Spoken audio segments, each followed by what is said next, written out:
2,500 allegations against British soldiers. But his firm came under scrutiny after a public inquiry concluded in 2014 that the allegations his clients had made in that case were based on lies and speculation. Mr. Shiner has now admitted that he paid an agent to find clients and that he'd acted without integrity. He denies 6 charges of dishonesty, but he's acknowledged that his career as a solicitor is over. The Iraq Historic Allegations team has responded, saying it's now carefully considering whether recent developments have any bearing on the credibility of the cases it's still investigating. Surgeon General has warned that e-cigarettes cause serious harm. In a report, Vivek Murthy urged young people to stay away from exposed to users to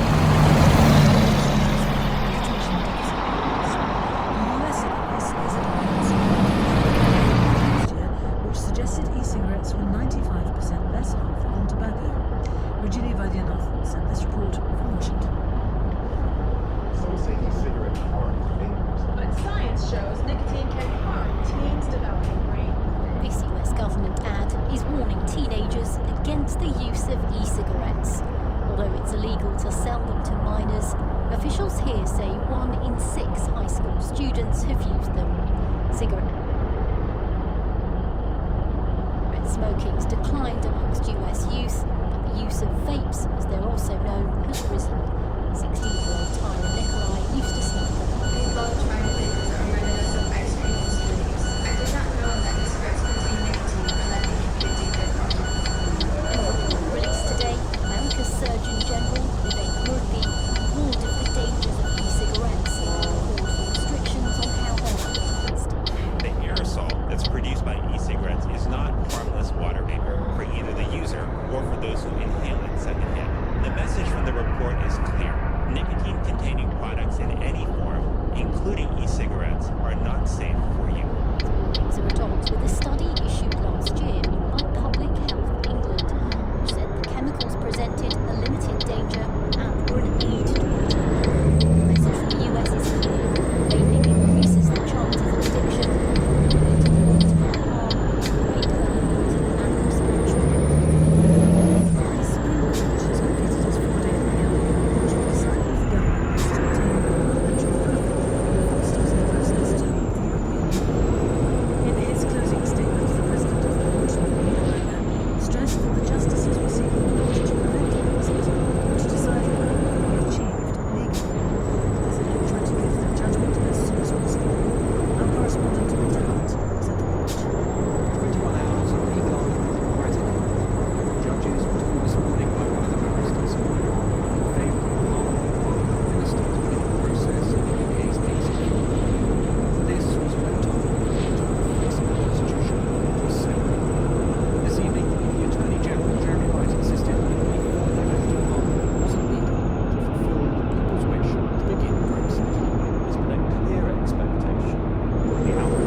She said she'd chosen to speak out because a taboo still surrounded the subject. Susan Hugh reports from Westminster. During a Commons debate on ending violence against women, former SNP MP Michelle Thompson got up and said she had a personal perspective.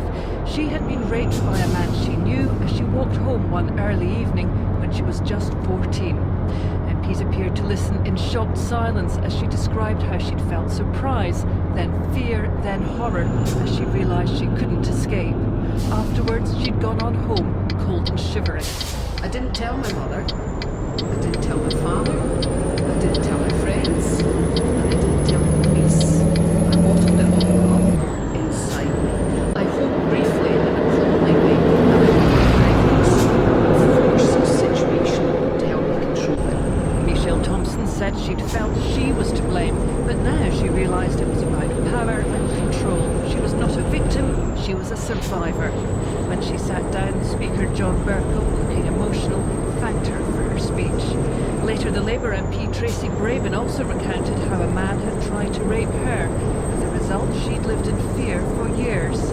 And the Home Office Minister, Sarah Newton, said she believed their words would encourage other women who were suffering in silence to pick up the phone and get help. Increasingly, MPs have been prepared to speak up with their own experiences of issues such as mental illness, miscarriage and bereavement, matters which have in the past been raised rarely, if ever, in Parliament. An internet troll who subjected a Labour MP to a campaign of anti-Semitic abuse has been jailed for 2 years. Joshua Bernhill Payne from Yeovil in Somerset has been found guilty of sending abusive messages to Luciana Berger. Helena Lee reports. The jury at the Old Bailey heard how Joshua Bernhill Payne sent 5 hateful blogs about the Jewish MP 2 years ago. In them, he called her an evil money grabber and claimed the number of Jewish Labour MPs was a problem. He also showed his support for a jailed far-right extremist. The court heard how Joshua Bernhill Payne had a history of hate crime and was already on bail awaiting sentence in another case. The judge, Mr. Justice Spencer, told him that he had amassed a formidable record of hate crime at the age of just 24.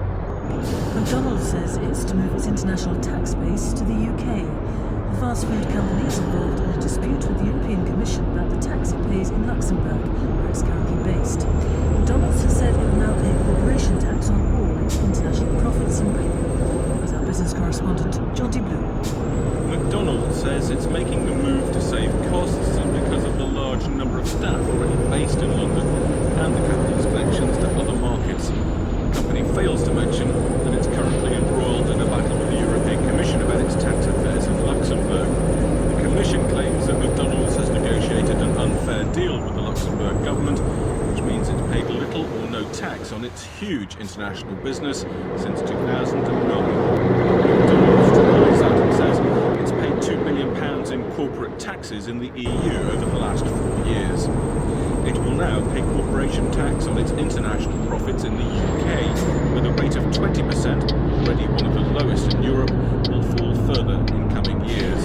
So it's far from clear how much money McDonald's decision to pay tax in the UK will actually bring in. France's former budget minister has been in prison sentence for tax fraud. A court in Paris heard that Jerome Cahuzac hid £3 million in accounts in Switzerland, Singapore and the Isle of Man. His ex-wife has been sentenced to 2 years. Both say they will appeal. Reporting from Paris, Hugh Schofield. When you get elected as president promising to crack down on tax fraud, and when you appoint an energetic new minister to lead the fight, it's awkward, to say the least, to discover that that very minister has hidden millions of euros in foreign bank accounts. But that's the true story behind Jerome Cahuzac, a doctor who made a mint with his wife providing hair transplants to the rich and famous, concealed the proceeds, and then decided to launch himself in socialist politics. At the trial, his wife Patricia described setting up the account in the Isle of Man. Rich clients from England came to Paris for treatment and paid the couple off the books in sterling. The money went to finance